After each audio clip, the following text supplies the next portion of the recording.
Nos encontramos en el tramo principal de eso que los investigadores llamaron la Edad Antigua. De lo más profundo, de lo más intrincado de los bosques nórdicos, surgieron los bárbaros, para azote y devastación del gran imperio hegemónico, el Imperio Romano. Entre esos bárbaros había tribus sobresalientes, pero una destacaba sobremanera. Dicen los cronistas que era la tribu más civilizada de los bárbaros. Su nombre, los godos.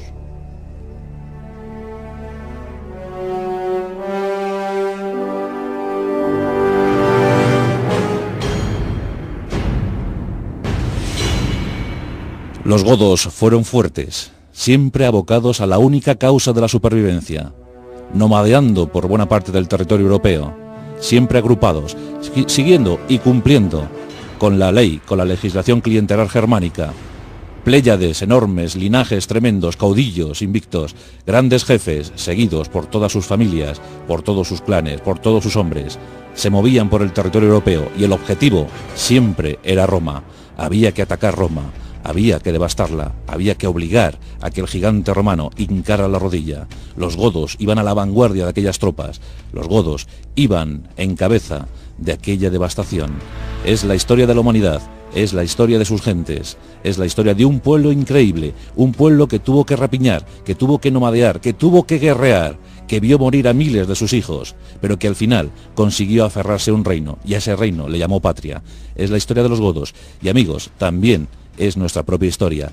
A ellos les tocó diseñar el prólogo de la Edad Media española. De los godos y de su vertiente occidental, los visigodos, esta noche vamos a hablar. Pero ¿quién fue el iniciador de la saga? ¿Quién fue el gran héroe eterno de los godos? Tenía un nombre muy claro, muy rotundo, como era él, un rotundo guerrero, Alarico I, el gran jefe de los baltingos.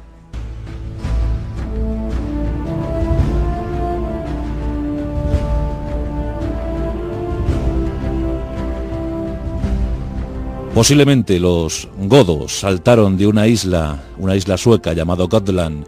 Gotland tiene poco más de 3.000 kilómetros cuadrados, pero en el año 50 a.C., pues casi justo cuando Julio César acababa de derrotar a los galos, a los celtas, en las Galias, los godos saltaron a tierra. Su propósito inicial, dominar el Vístula, las riberas del Vístula, y allí estaban. Faltando 50 años para que terminara ese siglo I a.C., los godos saltan a tierra del continente. Y allí los encontramos en tres grupos diferenciados, los greutungos, o los de los bosques, llamado tribu de los bosques, los tervingos, llamados también la tribu de las rocas, o los visus, llamados también la tribu de las llanuras. Lucharon contra los gépidos, lucharon contra los vándalos, lucharon contra todos, se aliaron con todos. Avanzaron inexorablemente por el continente europeo. Finalmente los Gauti les absorbieron, les asimilaron y de ahí tomaron el nombre. Desde entonces serían los godos. Durante siglos fueron caminando por el continente, fueron vadeando ríos, enormes ríos como el de Dniester o como el Volga o como el Vístula. Finalmente llegaron al Danubio y el Danubio les gustó. Por el Danubio deambularon durante meses, durante años, durante siglos. En el siglo III ya habían confeccionado, ya habían creado dos grandes grupos. Por un lado los ostrogodos, que buscaron sitio, buscaron acomodo en Ucrania, en las lejanas tierras ucranianas. Allí se llamaron ostrogodos, los godos orientales, mientras que los nuestros fueron considerados como los occidentales, los visigodos. A estos les gustó más la zona de los Balcanes, la zona de Transilvania, y por allí merodearon, por allí consiguieron establecerse. Fueron los metsogodos, los godos que vivían por las zonas todavía inexpugnables para los romanos. Estos al final tuvieron que desistir, tuvieron que abandonar, tuvieron que dejarles vivir, incluso tuvieron que firmar pactos, feudos. Por fin, los godos empezaban a tener un terreno al que llamar país, un terreno al que llamar patria. Desde el año 332 comenzaba una extraña relación con el Imperio Romano. Pronto daría tremendas consecuencias.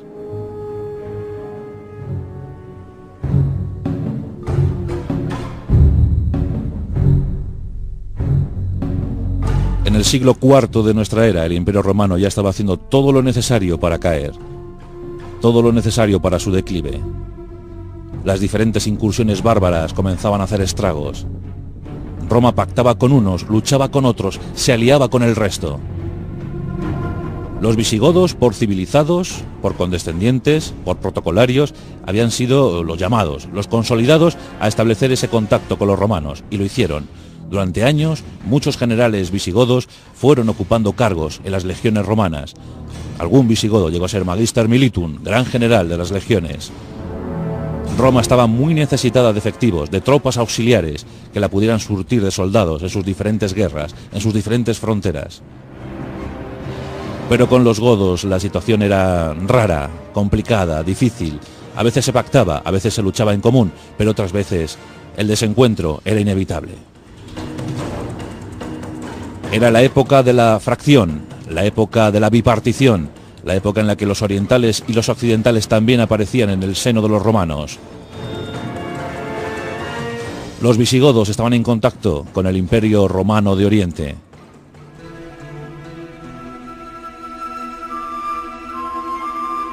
Y en uno de los múltiples desencuentros se produjo la enorme batalla de Adrianápolis, año 378 después de Cristo. Allí los romanos orientales vieron perder nada más y nada menos que a un emperador, a Valente. La caballería visigoda pasó por encima de las legiones, de las paupérrimas legiones romanas orientales. Los visigodos camparon a sus anchas. Durante 5 años la devastación fue total en la península balcánica. Las hordas visigodas hicieron acopio de fuerza e inundaron con sus lanzas, sus arcos, sus espadas, todo el territorio griego. A todo esto ya había nacido en la desembocadura del río Danubio, en el delta del Danubio, había nacido un joven, había nacido un pequeño llamado a ser uno de los grandes líderes de los visigodos. En el año 370, efectivamente, en una zona llamada Perice, Perice es una isla del delta del Danubio, había nacido Alarico. Alarico pertenecía al clan de los Balta. Balta, un ancestral jefe de los visigodos. Balta significa audacia. Pues en ese clan de los audaces había nacido Alarico. Y desde luego que los dioses habían elegido al pequeño Alarico para ser el gran caudillo, el gran líder de la nación visigoda.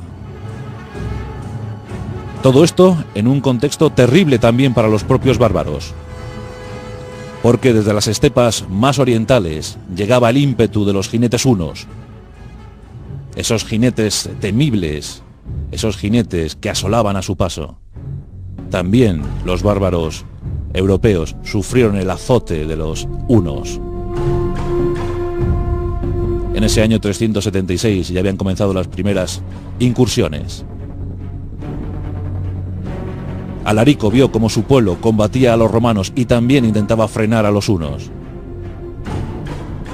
Raro era el año en el que no había una guerra. Un hecho terrible, un hecho cruel, una hambruna. Los visigodos se fueron haciendo fuertes, como aquellos espartanos de los que ya hablamos aquí en nuestro programa. Había que sobrevivir a toda costa. Había que perdurar. Los linajes godos debían mantenerse. Pronto alguien debería asumir el mando. En Roma, el gran emperador Teodosio, un cristiano ferviente. Dio la casualidad que en aquel siglo IV los visigodos también fueron cristianizados. El obispo Úlfilas acometió la misión de traducir la Biblia al lenguaje godo, utilizando términos latinos, términos nórdicos y griegos.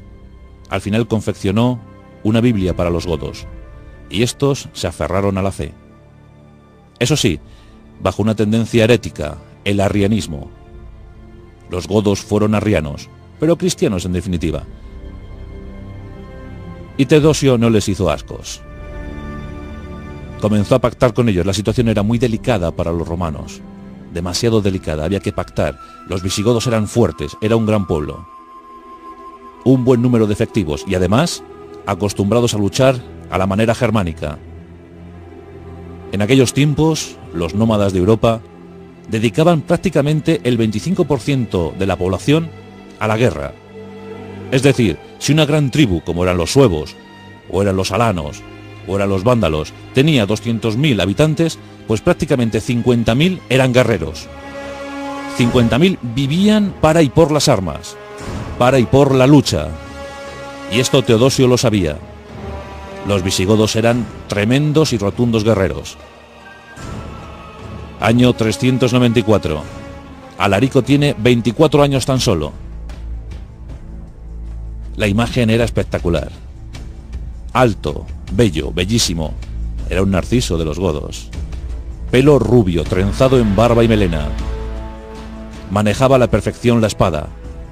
Disparaba con certeza sus flechas. Y acometía con ímpetu con su lanza. Además de esto, era un espléndido jinete. Bien musculado, bien preparado, Alarico representaba el ideal de la belleza y de la valentía de los godos. Con 24 años asumió el mando único de las tribus visigodas. Estaban dispuestos una vez más para la batalla, para la aventura, para la épica, para la epopeya. Nacía la epopeya de los visigodos.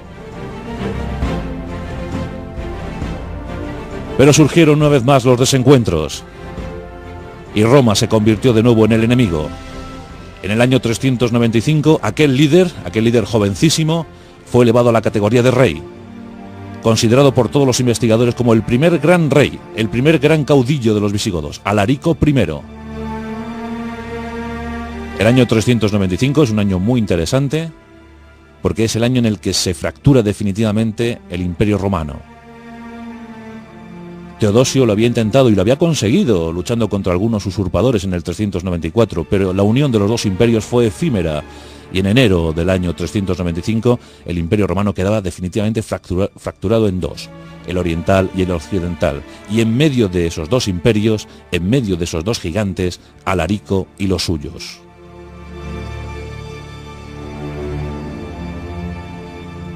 Aquí le tenemos con 25 años, cabalgando y encabezando las tropas visigodas.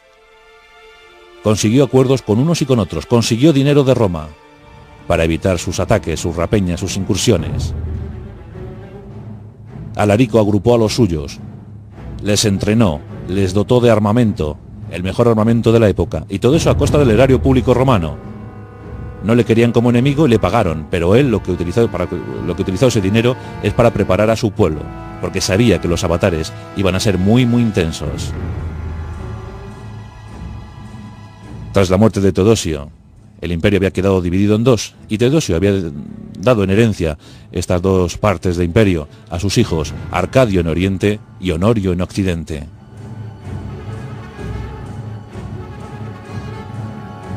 Honorio rápidamente comenzó a diseñar una estrategia para quedarse con el Imperio Romano de Oriente.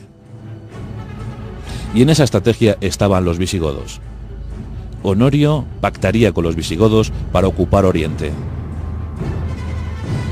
Teodosio también había dejado un buen tutor para los dos jóvenes augustos. El tutor era nada más y nada menos que el gran Magister Militum Estilicón. Estilicón era un general romano de origen vándalo y que conocía a la perfección el arte de la guerra. La misión era tutelar a los dos chavales, a los dos jóvenes emperadores. Pero estos dos se odiaban. Eso es al menos lo que cuentan las crónicas.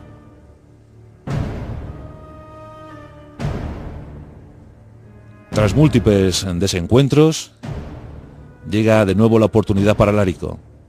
En el año 400 se siente muy afectado, muy perjudicado por algunos honorarios que no habían llegado desde Roma. Por tanto, Alarico toma una decisión fundamental: invadir la península italiana, tomar y saquear Roma. Es el momento definitivo, es uno de los momentos cumbres para la humanidad. Los romanos ni en sueños podían imaginar que hordas bárbaras pudieran llegar hasta las puertas de la mismísima Roma. Pero en ese otoño del año 400, Alarico había decidido lo contrario. La hueste visigoda irrumpe a sangre y fuego en la península italiana. Un saqueo tras otro, una batalla tras otra, las ciudades van cayendo. Los romanos están estupefactos. ¿Qué está ocurriendo? Pero ¿cómo? Nadie puede parar a los bárbaros. Durante año y medio, Alarico y los suyos merodean Roma. La van amenazando, van cerrando el cerco en torno a Roma. La ciudad eterna se resiste a creer lo que está ocurriendo. Estilicón estaba en los territorios orientales. Cuando se entera de la incursión bárbara, rápidamente llega a la península italiana, organiza un potentísimo ejército desde el sur y con él acomete a los bárbaros. Una tremenda batalla se prepara, cerca del río Po.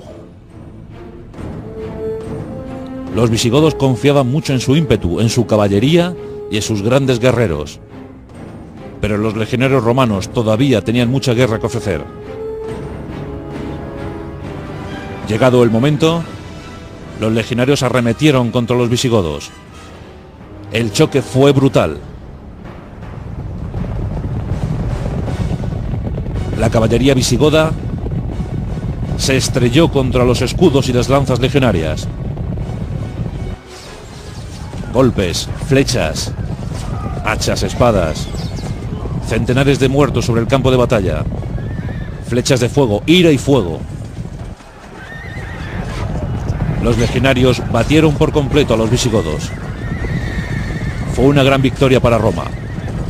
Alarico aún tuvo fuerzas, aún tuvo vigor para recuperar todo lo que le quedaba de su ejército, vadear el Po, intentar una retirada honrosa. Pero Estilicón y sus romanos estaban dispuestos a echar de allí a los bárbaros. Les siguieron persiguiendo, más batallas, más escaramuzas y finalmente una tremenda batalla cerca de Verona. Los romanos habían vencido, pero Alarico seguía allí, seguía en Italia. ¿Qué pasaría? ¿Qué ocurriría? Estilicón, buen militar pero también buen estratega y buen diplomático, dio una estupenda fortuna a Alarico. Alarico con esto se convenció y como tampoco tenía muchas fuerzas para seguir aguantando los empujes romanos, cogió el dinero y se largó. Fue la primera intentona de los bárbaros. No sería la última. En el año 403 los bárbaros habían huido definitivamente de la península italiana. Los romanos recibieron alborozados la noticia. En el 404 levantaron un arco triunfal conmemorando el hecho. Estilicón era un héroe. Pero lamentablemente el emperador Honorio no lo era tanto. Honorio se encontraba refugiado en Rávena, la capital administrativa del imperio. Después de la victoria sobre los bárbaros, empieza a soñar con tomar el imperio romano de Oriente. Quiere arrebatarle ese imperio a su hermano Arcadio. Y claro, en la antigüedad los pactos, encuentros y desencuentros eran norma habitual. Por tanto, ordena a Estilicón que negocie con Alarico, que le vuelva a llamar, que le vuelva a sugerir la posibilidad de alianza. Habían combatido unos años antes, sí, pero eso no era motivo para seguir enfrentados, para seguir enfadados. En el 408 se iba a dar el golpe definitivo a Oriente. El Imperio Romano Occidental empieza a desviar tropas desde Hispania y las Galias. Empieza a reunir efectivos, empieza a organizar un potentísimo ejército. En ese ejército irán las legiones romanas y las tropas auxiliares encabezadas por los visigodos de Alarico. Cuando están a punto de organizarse, llega la noticia. Desde Oriente, Arcadio ha muerto. El emperador Arcadio ha muerto. Honorio, por si acaso, ordena inmediatamente paralizar la campaña. Al gran rey, al gran caudillo Alarico, le habían prometido 1814 kilos de oro. Estilicón sugiere a Honorio que se los paguen, que le den ese dinero y que se largue, que se vayan. Pero Honorio desatiende, siempre menospreciando, siempre subestimando, siempre riéndose del supuesto poder de los bárbaros. Y por si fuera poco, Honorio desconfía de Estilicón. Piensa que tanto Alarico como Estilicón han confraternizado, que son amigos, que incluso pueden encabezar una revuelta para quitarle a él el trono y hacerse con el mando del Imperio Romano de Occidente. Honorio comete dos torpezas. La primera, ordenar desde la facción más reaccionaria del Senado el asesinato de Estilicón. Y la segunda, no pagar a Alarico. Aquellos 1814 kilos de oro se iban a convertir en los más costosos para el Imperio Romano.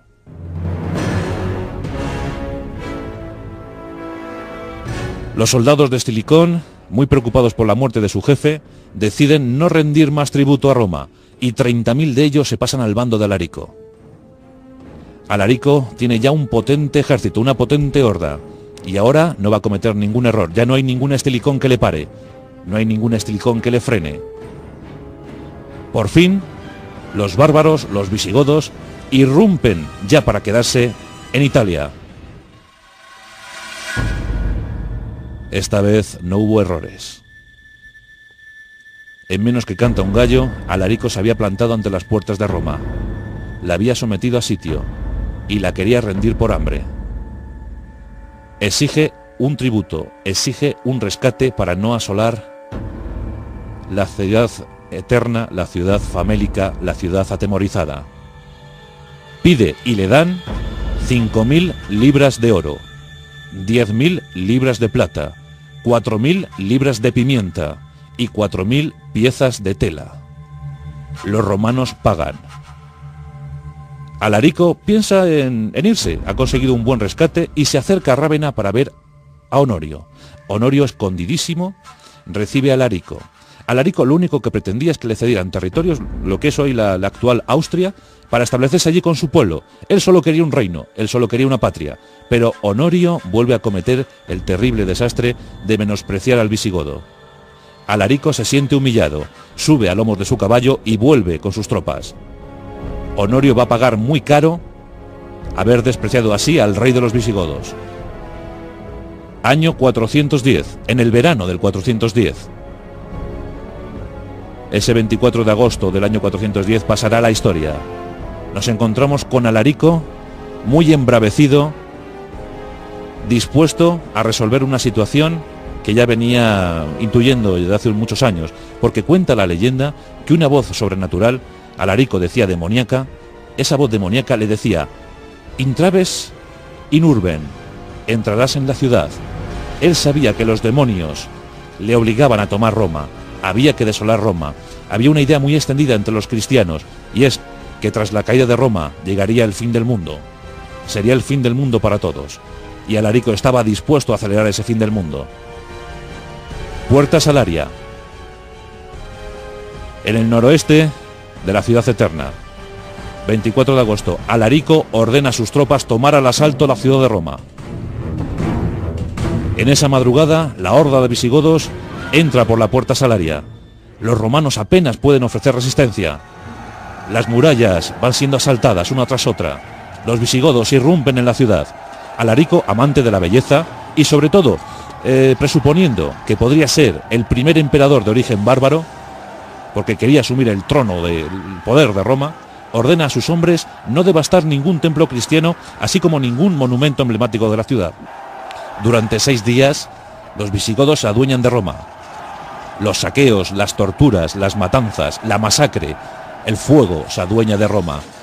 Lo impensable, lo nunca visto. Miles de romanos son pasados a cuchillo. Los visigodos hacen acopio de todo el botín que pueden. Un botín espectacular que servirá para confeccionar el gran tesoro visigodo, ese tesoro que posteriormente llegaría a Hispania. A sangre y fuego, la ciudad eterna, la ciudad de las 7 colinas, fue arrasada. Tras 6 días y 6 noches, los visigodos abandonan Roma. Las alforjas, los carruajes, los caballos van repletos de tesoros. La columna visigoda es enorme, de enormes dimensiones. Miles de guerreros, contentos, felices, satisfechos, habían comido, habían bebido, habían saqueado Roma, habían entrado en la historia.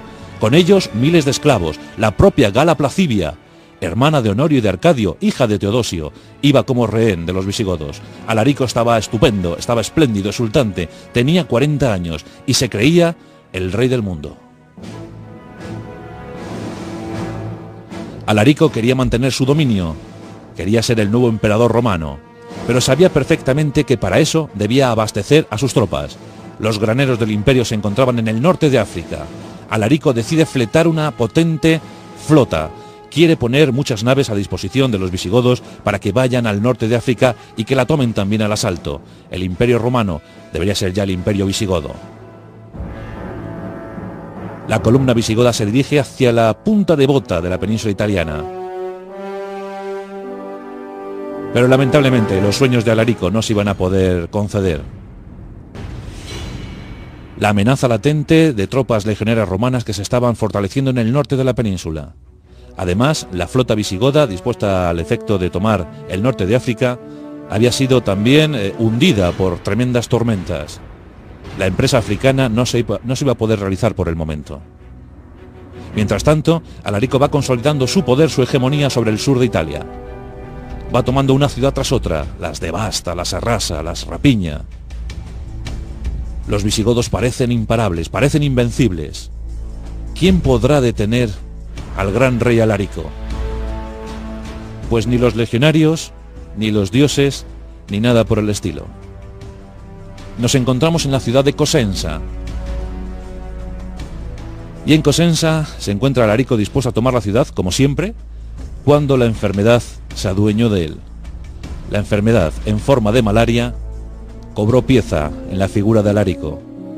El gran rey, el héroe eterno de los visigodos, murió entre convulsiones y fiebres. Los visigodos le lloraron. Era el primero al que habían seguido como gran líder de todos. Hasta entonces los clanes familiares, los clanes de linajes, las grandes clientelas germánicas habían hecho de los bárbaros tribus desunidas que luchaban cada una a su libre albedrío, pero con Alarico se habían unido.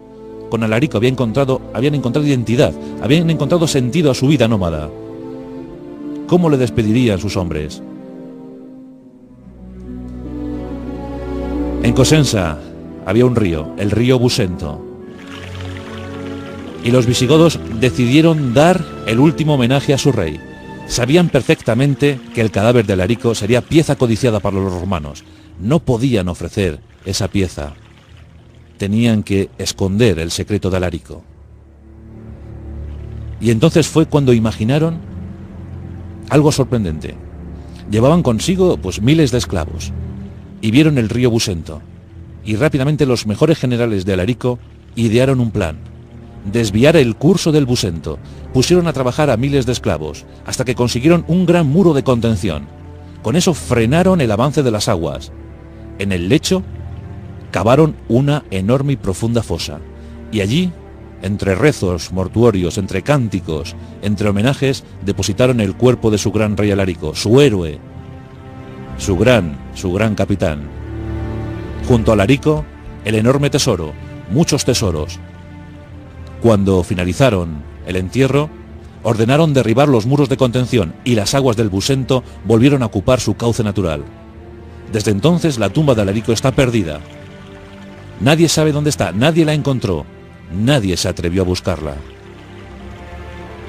Hoy queda un resto de aquel episodio, de aquella jornada. Hay un río, el Busento, efectivamente, pero hay un puente que se llama Puente de Alarico en la ciudad, donde se supone que está la tumba de Alarico. Nadie ha intentado buscarla. Después de este homenaje póstumo, los generales visigodos ordenaron matar a los esclavos que habían participado en la obra. Se reunieron y decidieron, siguiendo con las costumbres germánicas, buscar un nuevo rey, porque los reyes serían desde entonces, se proclamarían de forma electiva. Los mejores soldados, los mejores guerreros, se reunieron en torno a los generales, en torno a los líderes. Y todos se fijaron en el gran príncipe Ataulfo. Ataulfo, cuñado, casi hermano de Alarico, había sido elegido por sus hombres, por su valor, por su audacia, por su entrega, por seguir con la dinastía de los Baltingos, con la dinastía de los audaces. Rápidamente, miles de guerreros visigodos cogieron sus espadas y las hicieron chocar contra los escudos, mientras que proclamaban al aire un grito, una palabra: Ataulfo.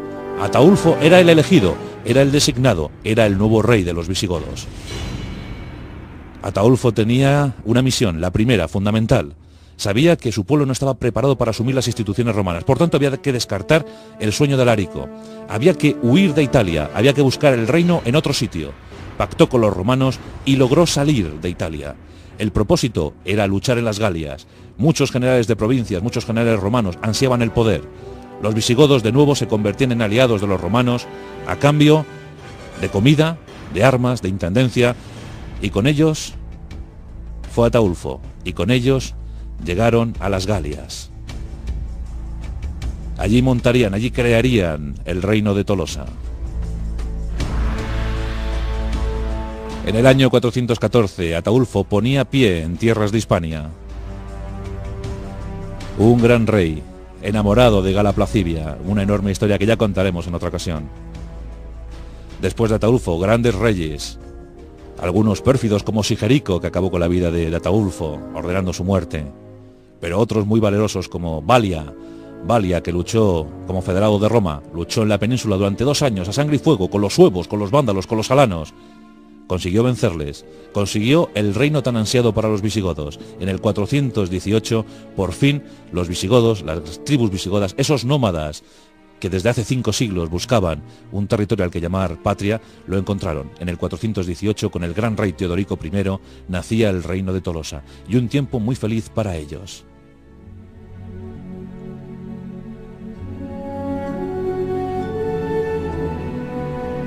Teodorico I murió en la guerra contra Atila, en la gran batalla de los campos cataláunicos, luchando como aliado de Roma. Su hijo Turismundo cogió el relevo y juró odio eterno a los romanos porque no le habían permitido vengar a su padre matando a Atila. Y luego llegarían otros, como Eurico, el gran diplomático, aquel que promovió un código legislativo para todos los habitantes bajo dominio visigodo, tanto galorromanos como visigodos. Se pondría fin al reino de Tolosa en el 507, con la batalla de Buil, donde los francos y sus hachas acabaron con los visigodos y su rey Alarico II. Por fin, con Gesaleico, entrarían definitivamente en Hispania. Y como siempre, luchando, nomadeando, guerreando, desde Barcino hasta Emérita Augusta, de Emérita Augusta a Toledo. Y allí ejercieron su poder durante algunos siglos. Figuras ilustres aparecerían como San Isidoro, el hombre más culto de su época, aquel que alabó a Hispania, aquel que dijo: los godos te raptaron, los godos te gozaron. En 300 años, en 3 siglos, ni una sola generación de godos se quedó sin hambre, sin guerras, sin matanzas, sin crueldades, sin desidias, siempre luchando por la supervivencia, como cualquier tribu bárbara, como cualquier tribu germánica. Entraron en Hispania en número de 200.000, y aquellos 200.000 aguantaron bien. Reyes de todo tipo, 33 reyes, si añadimos a estos a Alarico, y añadimos también a Gila II y a Ardón, pues tenemos un listado de casi 40 reyes, casi 40 monarcas, durante un periodo al que los investigadores llamaron la Edad Oscura Europea. En ese tiempo, entre el Imperio Romano y el Imperio Musulmán, estuvieron los visigodos, nuestros visigodos.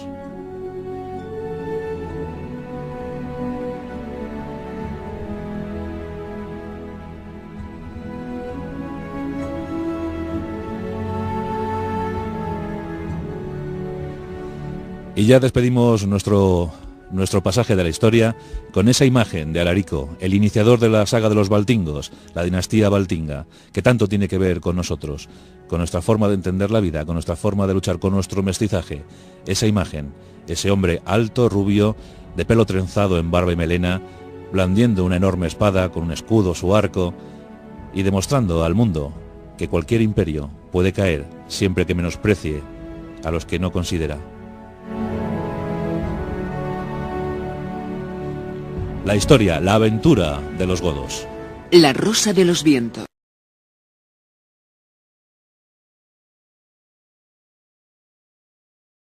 Pues casi justo cuando Julio César acababa de derrotar a los galos, a los celtas, en las Galias, los godos saltaron a tierra. Su propósito inicial, dominar el Vístula, las riberas del Vístula. Y allí estaban, faltando 50 años para que terminara ese siglo I a.C., los godos saltan a tierra del continente. Y allí los encontramos en 3 grupos diferenciados: los greutungos, o los de los bosques, llamado tribu de los bosques; los tervingos, llamados también la tribu de las rocas; o los visus, llamados también la tribu de las llanuras. Lucharon contra los gépidos, lucharon contra los vándalos, lucharon contra todos, se aliaron con todos. Avanzaron inexorablemente por el continente europeo. Finalmente los Gauti les absorbieron, les asimilaron, y de ahí tomaron el nombre. Desde entonces serían los godos. Durante siglos fueron caminando por el continente, fueron vadeando ríos, enormes ríos como el de Dniester, o como el Volga, o como el Vístula. Finalmente llegaron al Danubio, y el Danubio les gustó. Por el Danubio deambularon durante meses, durante años, durante siglos. En el siglo III ya habían confeccionado, ya habían creado dos grandes grupos. Por un lado los ostrogodos, que buscaron sitio, buscaron acomodo en Ucrania, en las lejanas tierras ucranianas. Allí se llamaron ostrogodos, los godos orientales, mientras que los nuestros fueron considerados como los occidentales, los visigodos. A estos les gustó más la zona de los Balcanes, la zona de Transilvania, y por allí merodearon, por allí consiguieron establecerse. Fueron los metsogodos, los godos que vivían por las zonas todavía inexpugnables para los romanos. Estos al final tuvieron que desistir, tuvieron que abandonar, tuvieron que dejarles vivir.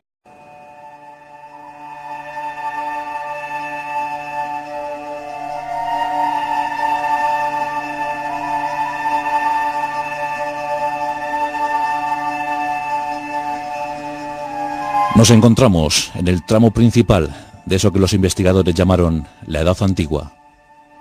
De lo más profundo, de lo más intrincado de los bosques nórdicos, surgieron los bárbaros, para azote y devastación del gran imperio hegemónico, el Imperio Romano. Entre esos bárbaros había tribus sobresalientes, pero una destacaba sobremanera. Dicen los cronistas que era la tribu más civilizada de los bárbaros. Su nombre, los godos.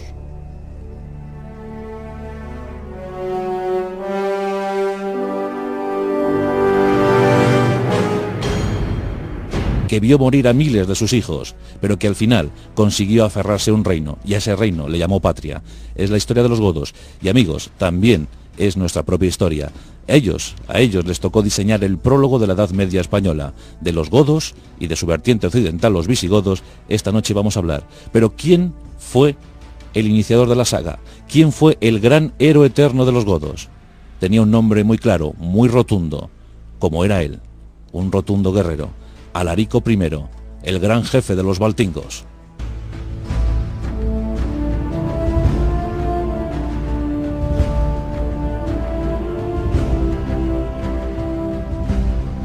Posiblemente los godos saltaron de una isla sueca llamada Gotland. Gotland tiene poco más de 3.000 kilómetros cuadrados, pero en el año 50 a.C.